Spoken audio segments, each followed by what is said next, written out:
In the autumn of 1867, in the remote Yorkshire village of Thornwick, something happened that would challenge everything Victorian society believed about family, devotion, and the nature of evil itself. This is the story documented in the court records of York Crown Court, archived testimonies that reveal one of the most disturbing cases in criminal history. The Blackwood estate sat on the windswept moors outside Thornwick, a prosperous farming family known for their piety and respectability. Thomas Blackwood, a respected landowner, lived there with his wife Elizabeth and their 3 children. What happened next would shatter not only this family, but the very foundations of how we understand human nature. To understand the magnitude of what transpired within those stone walls, we must first understand the world that created 16-year-old Margaret Blackwood. But before we dive into this nightmare, if you're new here and love spine-chilling stories, hit that subscribe button. Trust me, you'll want to be notified when the next one drops. Now, let's begin. Thomas Blackwood, age 43, stood as one of Thornwick's most respected figures. A man whose weathered hands had built a modest fortune from the unforgiving Yorkshire soil. His wife Elizabeth, 38, possessed the quiet strength that defined the women of her generation, managing household affairs with the same methodical precision that had attracted Thomas during their courtship 20 years prior. Their eldest son, James, 14, showed promise of inheriting his father's agricultural acumen, while 12-year-old Mary displayed her mother's gentle disposition and devotion to domestic duties. But it was 16-year-old Margaret who commanded the most attention within the Blackwood household.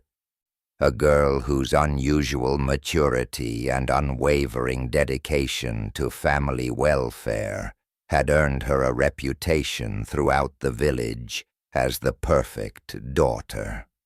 Margaret Blackwood possessed an almost supernatural ability to anticipate her family's needs, rising before dawn to prepare breakfast, tending to household chores with meticulous attention to detail, and demonstrating an encyclopedic knowledge of folk remedies and herbal preparations that impressed even the village's elder women.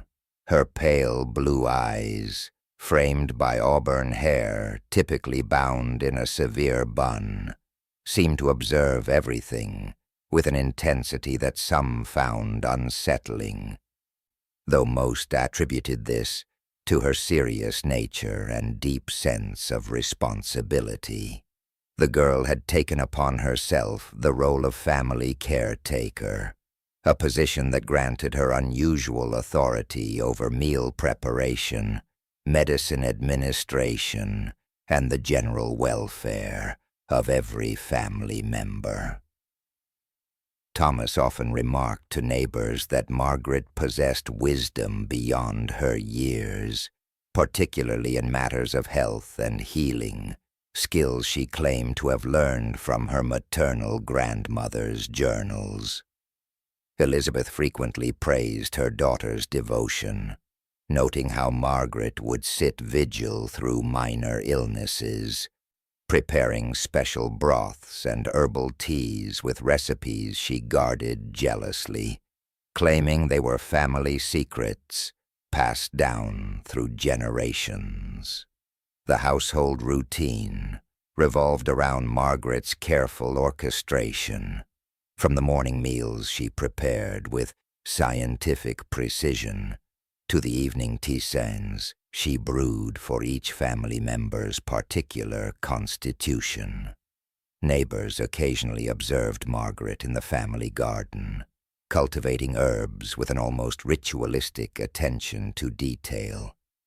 her movements deliberate and purposeful as she harvested plants at specific times of day, according to principles she claimed were essential for their medicinal properties. What struck some observers as peculiar was Margaret's apparent lack of interest in typical pursuits for girls her age, showing no inclination toward courtship, social gatherings, or frivolous activities, instead dedicating herself entirely to what she described as her sacred duty to preserve her family's health and happiness. Even more disturbing in retrospect was the girl's unsettling composure during times of crisis.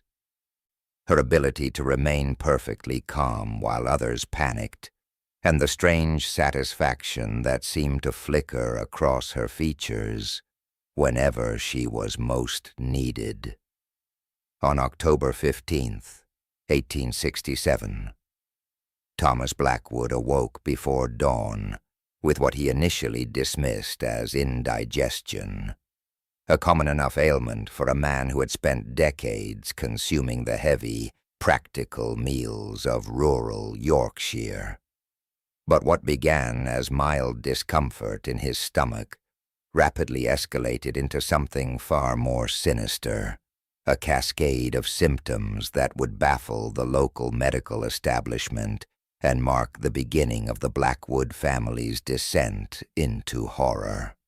By mid-morning, Thomas was doubled over in agony, his weathered face contorted as violent spasms tore through his abdomen with increasing frequency and intensity. The pain, according to Elizabeth's later testimony, seemed to move through his body in waves, each surge accompanied by uncontrollable retching that produced nothing but bile and blood-tinged foam. Margaret, displaying the dutiful concern that had always characterized her devotion to family welfare, immediately took charge of her father's care, preparing what she described as a special restorative broth designed to settle his stomach and ease his suffering.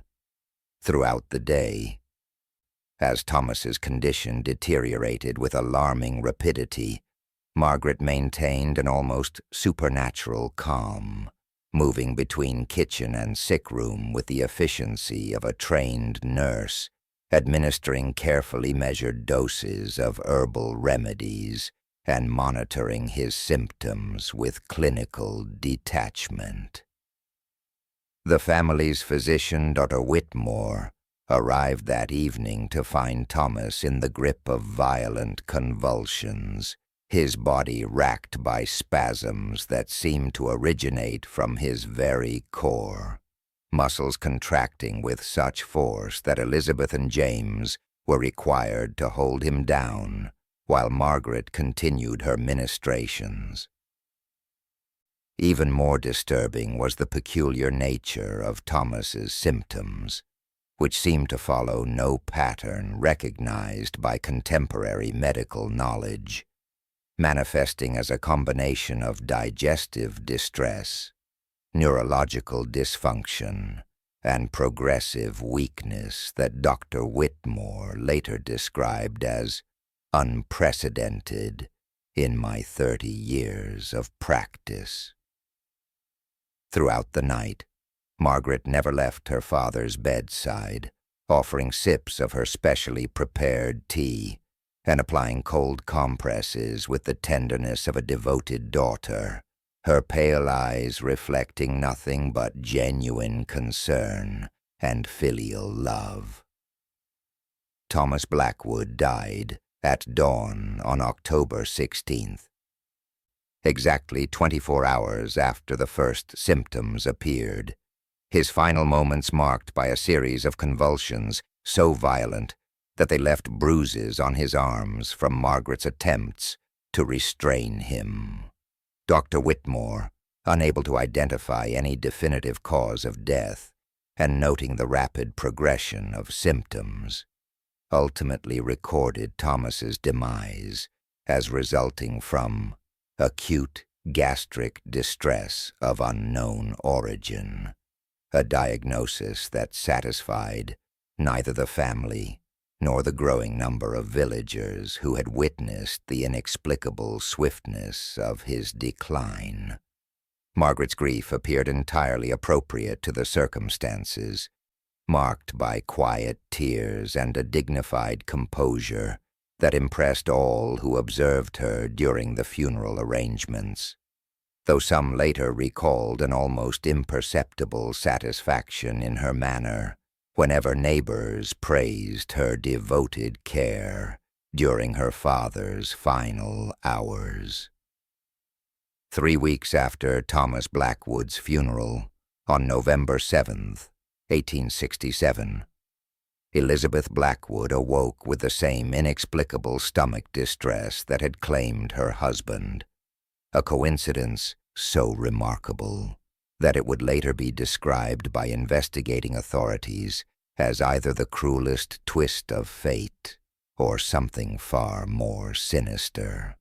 The symptoms manifested with terrifying familiarity. The initial mild discomfort rapidly escalating into excruciating abdominal pain, followed by the same violent retching and progressive weakness that had characterized Thomas's final hours. Margaret, who had assumed greater household responsibilities since her father's death, immediately recognized the signs and once again took charge of the patient's care with the same unwavering dedication that had marked her nursing of Thomas. Dr. Whitmore, summoned urgently to the Blackwood estate, arrived to find Elizabeth in a state remarkably similar to her late husband's condition, experiencing the identical pattern of digestive distress and neurological symptoms that had baffled him just weeks earlier. What disturbed the physician most profoundly was not merely the similarity of symptoms, but their precise timing and progression, as if some malevolent force was methodically reproducing the exact circumstances of Thomas's demise. Margaret's response to her mother's illness demonstrated the same clinical efficiency she had shown during her father's care, preparing the identical herbal remedies and maintaining the same vigilant bedside presence. Her pale eyes reflecting a composure that some observers later described as almost unnatural given the circumstances. Throughout Elizabeth's deterioration, which followed the same 24-hour timeline that had marked Thomas's decline, Margaret administered her specially prepared broths and tisanes with religious devotion, never wavering in her determination to ease her mother's suffering through what she insisted were time-tested family remedies. Dr. Whitmore found himself increasingly troubled by what he privately described as an impossible repetition of unprecedented symptoms, noting in his personal journal that the Blackwood family appeared to be suffering from some unknown malady that defied all conventional medical understanding. Elizabeth Blackwood died at dawn on November 8th, exactly 24 hours after the onset of symptoms and precisely 3 weeks and 1 day after her husband's death, leaving Dr. Whitmore to record another death by acute gastric distress of unknown origin. The village of Thornwick, already unsettled by Thomas's sudden demise, began to whisper of supernatural explanations for the family's misfortune, with some suggesting that the Blackwood estate had fallen under a hereditary curse, while others proposed that some environmental factor was systematically destroying the family from within. Margaret, now orphaned at 16 and bearing responsibility for her younger siblings, accepted the community's condolences with the same dignified composure she had shown throughout both tragedies, quietly assuming complete authority over household management, while neighbors marveled at her strength and maturity in the face of such overwhelming loss. On January 12, 1868, exactly 2 months and 4 days after Elizabeth Blackwood's funeral, 14-year-old James Blackwood succumbed to the same inexplicable malady that had claimed both his parents, a development so statistically impossible that it forced even the most skeptical observers to confront the disturbing reality that something unnatural was systematically destroying the Blackwood family. The boy's illness began with the now familiar pattern of mild gastric discomfort that rapidly escalated into the same violent abdominal spasms and convulsions that had characterized his parents' deaths. Symptoms that Dr. Whitmore later described as following an exact replica of the previous cases, as if orchestrated by some malevolent allegiance. Margaret's response to her brother's condition demonstrated the same devoted care that had marked her nursing of Thomas and Elizabeth, preparing the identical herbal remedies with meticulous attention to detail while maintaining the serene composure that neighbors had come to associate with her exceptional character during times of crisis. But what had once been viewed as Margaret's extraordinary maturity and dedication to family welfare now began to strike certain observers as something far more troubling, particularly given the mathematical impossibility of 3 family members developing identical symptoms with such precise timing. The village of Thornwick, already unsettled by the unprecedented nature of the Blackwood family's misfortunes, began to engage in increasingly serious discussions about the pattern emerging before their eyes, with several residents noting that Margaret was the only family member who had remained consistently healthy throughout the ordeal. Dr. Whitmore, finding himself confronted with a 3rd case of identical symptoms occurring within the same household, began to question his previous diagnoses and privately consulted medical texts in search of hereditary conditions that might explain the systematic destruction of an entire family line.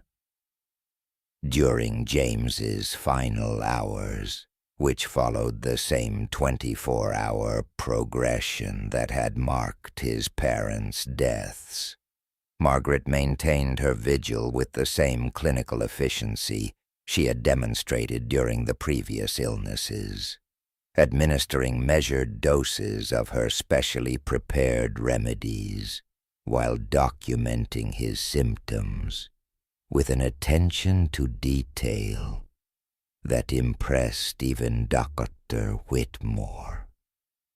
The whispered conversations that had begun circulating through Thornwick's taverns and market squares now included the first tentative suggestions of deliberate poisoning, though these theories were quickly dismissed by most villagers who found it inconceivable that the devoted Margaret could be anything other than the family's most tragic victim.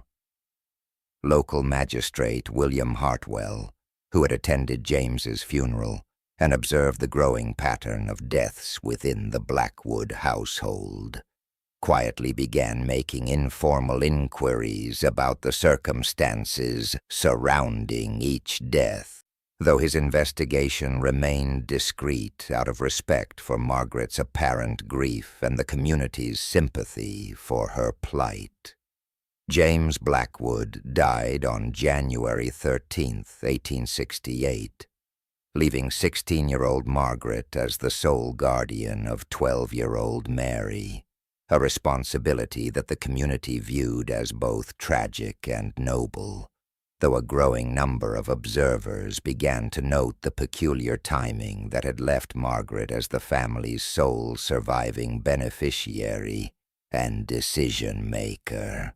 On February 18, 1868, when 12-year-old Mary Blackwood began exhibiting the first unmistakable signs of the same gastric distress that had claimed her parents and brother, Magistrate William Hartwell made the unprecedented decision to summon Dr. Edmund Harrison from York County, a physician whose expertise in matters of suspicious death had earned him a reputation throughout northern England for his methodical approach to medical mysteries. The timing of Mary's illness occurring exactly 5 weeks after James's funeral represented a mathematical impossibility that could no longer be attributed to coincidence, hereditary predisposition, or environmental factors, forcing even the most reluctant observers to confront the horrifying possibility that the Blackwood family deaths were not natural occurrences. Dr. Harrison arrived at the Blackwood estate on February 19th to find Mary in the early stages of the now familiar syndrome, experiencing the characteristic abdominal pain and nausea that had invariably preceded the violent convulsions and death of her family members. But unlike his predecessor, Dr. Whitmore, Harrison immediately implemented a systematic observation protocol that would fundamentally alter the investigation's trajectory. The county physician's first decisive action was to establish continuous monitoring of the household, positioning himself and a trusted assistant to observe every aspect of Mary's care, while meticulously documenting the timing, preparation, and administration of all foods, beverages, and remedies provided to the patient. Margaret's reaction to this increased scrutiny represented the first significant deviation from her previously unshakable composure, manifesting as a subtle but perceptible tension that experienced observers later described as the behavior of someone unaccustomed to having her methods questioned or her authority challenged. Dr. Harrison's methodical examination of the kitchen revealed an extensive collection of dried herbs, powdered substances, and unlabeled vials that Margaret claimed were traditional family remedies, but which the physician found suspiciously extensive for a rural household's typical medical preparations. Even more alarming was Harrison's discovery of several containers holding white, crystalline substances that Margaret insisted were salt and sugar for cooking purposes, though the physician noted their unusual placement in areas typically reserved for medicinal rather than culinary supplies. The investigation's most significant breakthrough occurred when Dr. Harrison made the controversial decision to temporarily remove Mary from the household under the pretense of providing specialized medical care at the village inn, a separation that resulted in the child's immediate and dramatic improvement within hours of her departure from Margaret's direct supervision. Mary's rapid recovery when isolated from her sister's care provided Dr. Harrison with the evidence he needed to formally request assistance from the York County Constabulary. though he continued to maintain the facade of treating a natural illness while secretly beginning the process of preserving potential evidence and documenting Margaret's increasingly agitated responses to questions about her medicinal preparations and nursing methods. The covert investigation that Dr. Harrison initiated with the York County Constabulary in late February 1868 would ultimately expose one of the most methodical and cold-blooded cases of familial murder in Victorian criminal history, revealing a pattern of systematic poisoning that had been conducted with scientific precision under the guise of devoted family care.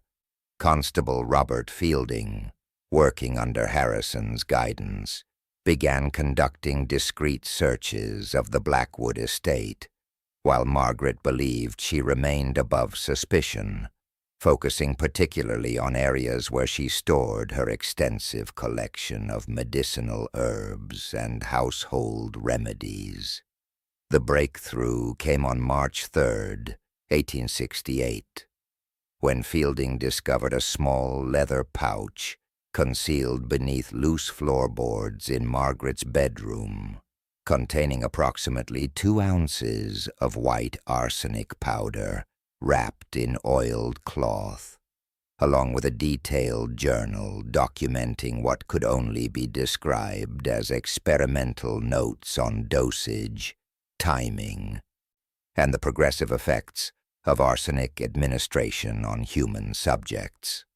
The journal, written in Margaret's precise handwriting, contained meticulous observations about each family member's reactions to what she clinically referred to as treatments, including detailed descriptions of symptom progression, optimal dosing intervals, and refinements to her delivery methods that would ensure the poison's effects appeared to be natural illness. Even more disturbing was Margaret's systematic approach to the murders, with entries revealing that she had been testing different concentrations of arsenic in her family's food and beverages for months before Thomas's death, carefully calibrating the dosage to produce maximum suffering while maintaining the appearance of natural disease. Dr. Harrison's subsequent examination of the kitchen revealed that Margaret had been incorporating arsenic into her specially prepared broths, herbal teas, and medicinal remedies, using her position as family caretaker to ensure that each victim consumed lethal quantities of poison, while believing they were receiving healing treatments from their devoted daughter and sister. The physician's analysis of hair and fingernail samples preserved from Thomas, Elizabeth, and James Blackwood confirmed the presence of significant arsenic concentrations, providing definitive proof that all 3 deaths had resulted from deliberate poisoning administered over extended periods.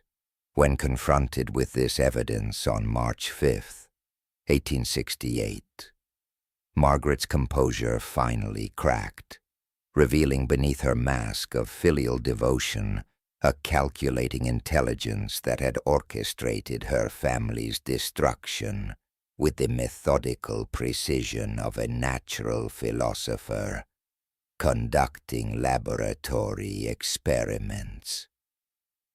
The arrest of Margaret Blackwood sent shockwaves through the village of Thornwick, where residents struggled to reconcile the image of the devoted daughter they had admired with the reality of a young woman who had systematically murdered her entire family while accepting their community's sympathy and praise for her exceptional dedication to their care. forcing Victorian society to confront uncomfortable questions about the nature of evil and the masks it could wear. The trial of Margaret Blackwood commenced at York Crown Court on April 15, 1868, drawing unprecedented crowds of spectators who had travelled from across Yorkshire to witness what the London newspapers described as the most heinous case of familial murder in living memory, presided over by Justice Sir Reginald Thornbury, whose 30-year judicial career had never encountered a defendant whose crimes challenged the very foundations of Victorian moral understanding. The prosecution, led by Crown Attorney Charles Pemberton, methodically presented evidence that painted a portrait of calculated evil disguised as domestic virtue, beginning with Dr. Harrison's timeline, documenting the precise intervals between each death and the mathematical impossibility of such consistent symptom patterns occurring naturally within a single household. The court heard testimony regarding the discovery of arsenic in Margaret's possession, her detailed journal chronicling experimental dosages, and the forensic analysis of her victim's remains, evidence so comprehensive and damning that even Margaret's appointed defense counsel, Samuel Morrison, privately acknowledged the hopelessness of mounting any meaningful challenge to the prosecution's case. Perhaps most chilling was the presentation of Margaret's own writings, read aloud to a horrified courtroom as she sat motionless in the dock, her pale blue eyes displaying no emotion, while the judge recited her clinical observations about her family's suffering, including her notation that father's convulsions lasted precisely 14 minutes longer than anticipated, suggesting the previous dosage calculations were conservative. The trial's most dramatic moment occurred on April 20, when Margaret, against her counsel's desperate advice, rose to address the court directly, delivering what contemporary observers described as the most disturbing confession in legal history, spoken with the same calm precision she had once applied to her household duties. Margaret's explanation for her actions revealed a mind that had calculated her family's worth purely in terms of the obstacles they represented to her freedom and financial independence, describing her parents and siblings not as beloved family members but as impediments to my natural inheritance and rightful autonomy, delivered with such matter-of-fact coldness that several spectators fled the courtroom. Even more disturbing was her revelation that she had derived genuine satisfaction from the process of poisoning her family, describing the experience as intellectually stimulating and expressing pride in her ability to maintain the facade of devoted daughter while systematically destroying those who trusted her most completely. Justice Thornbury, visibly shaken by Margaret's confession, pronounced the death sentence with trembling voice, declaring that the prisoner's crimes represent an assault not merely upon her unfortunate family, but upon the very concept of human decency and natural affection that binds civilized society together. The public reaction to Margaret's conviction and sentencing reflected Victorian England's profound horror at confronting evil in such an unexpected form. with newspapers across the empire struggling to comprehend how a 16-year-old girl could commit murders that challenged every assumption about feminine nature, family loyalty, and the fundamental bonds that were supposed to govern human relationships. The psychological examination of Margaret Blackwood following her conviction represented one of the earliest attempts by Victorian medical science to comprehend the mind of what would later be classified as a psychopathic killer, with leading alienists and criminal anthropologists traveling to York prison to study a case that challenged every existing theory about criminal behavior and moral insanity. Dr. Henry Maudsley, Britain's foremost authority on mental disease, spent countless hours interviewing Margaret in the weeks before her execution, documenting what he described as a complete absence of natural human emotion combined with intellectual capacity that borders on the extraordinary, noting her ability to discuss her crimes with the same clinical detachment she might apply to describing a scientific experiment. Even more disturbing to the medical experts was Margaret's apparent inability to comprehend why her actions were considered morally reprehensible, displaying what Dr. James Crichton Browne termed moral imbecility of the most profound variety, characterized by perfect understanding of the physical consequences of her actions, combined with complete blindness to their ethical implications.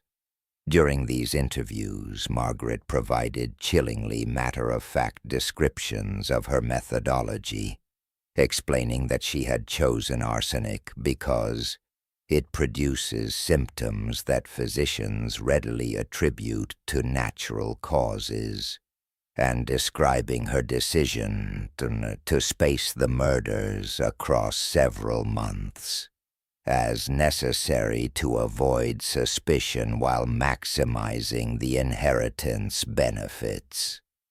The emerging field of criminal anthropology, pioneered by researchers like Cesare Lombroso, found in Margaret's case a subject that seemed to embody their theories about the existence of born criminals, individuals whose fundamental nature predisposed them to antisocial behavior, regardless of environmental factors or moral education. Dr. Maudsley's comparison of Margaret's case to other documented instances of familial poisoning, including the notorious Marie Lafarge case in France and the recent Madeleine Smith trial in Scotland, revealed disturbing similarities in the perpetrators' psychological profiles, particularly their ability to maintain facades of devotion while systematically destroying those closest to them. What proved most troubling to Victorian medical authorities was Margaret's complete lack of remorse or emotional disturbance when discussing her victims, describing her parents' deaths with the same tone she might use to discuss the weather, and expressing mild irritation that her experiments had been interrupted before she could complete what she referred to as the full study. The case forced Victorian society to confront uncomfortable questions about the nature of evil itself, with leading medical authorities debating whether Margaret represented an aberration of human development, the product of some unknown hereditary taint, or simply the extreme manifestation of selfishness and calculation that existed potentially within every individual. These investigations into Margaret's psychological makeup would influence the development of criminal psychology for decades to come, establishing precedents for the scientific study of criminal behavior while raising questions about moral responsibility, mental capacity, and the fundamental nature of human conscience that continue to challenge our understanding of criminal behavior to this day. Margaret Blackwood was executed by hanging at York Prison on May 18, 1868, at precisely 8 o'clock in the morning, becoming one of the youngest individuals ever executed for serial murder in British legal history. Her body subsequently buried in an unmarked grave within the prison grounds, according to the standard practice for condemned criminals, ensuring that no monument would ever commemorate her existence or provide a focal point for morbid curiosity. The case's immediate impact on Victorian criminal psychology and forensic medicine proved revolutionary, establishing new protocols for investigating suspicious deaths within families and fundamentally altering how medical authorities approached cases involving multiple fatalities in single households. With Dr. Harrison's methodical documentation of evidence becoming a template for forensic investigation that influenced criminal procedure throughout the British Empire. Margaret's systematic approach to murder, combined with her ability to maintain a facade of devotion while committing her crimes, forced Victorian medical science to confront the reality that evil could manifest in forms that defied all contemporary understanding of criminal behavior, leading to the development of new categories of mental disease and the emergence of criminal anthropology as a legitimate field of scientific inquiry. Modern criminal psychologists studying the Margaret Blackwood case have identified her as one of history's earliest documented examples of what would later be classified as a psychopathic serial killer, noting her methodical approach, lack of empathy, and ability to manipulate social expectations about feminine behavior to avoid detection. Characteristics that align perfectly with contemporary understanding of antisocial personality disorder and predatory behavior. The case continues to perplex researchers because Margaret's crimes occurred during an era when women were considered inherently incapable of such calculated violence, forcing modern analysts to examine how societal assumptions about gender roles and family dynamics enabled her to operate undetected for months while systematically destroying her entire family.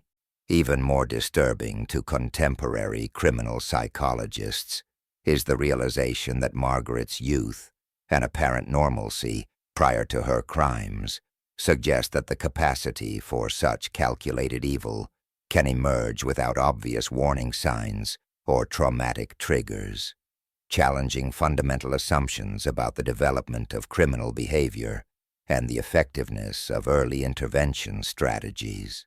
The unanswered questions surrounding Margaret's case continue to haunt investigators and psychological researchers more than 150 years after her execution, particularly regarding the precise origins of her psychopathic tendencies and whether any environmental factors might have contributed to the development of her murderous impulses.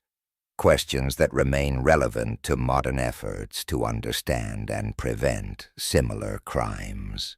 The Margaret Blackwood case established foundational principles for the study of familial murder that continue to influence criminal psychology today, demonstrating how perpetrators can exploit positions of trust and care to commit crimes while avoiding suspicion.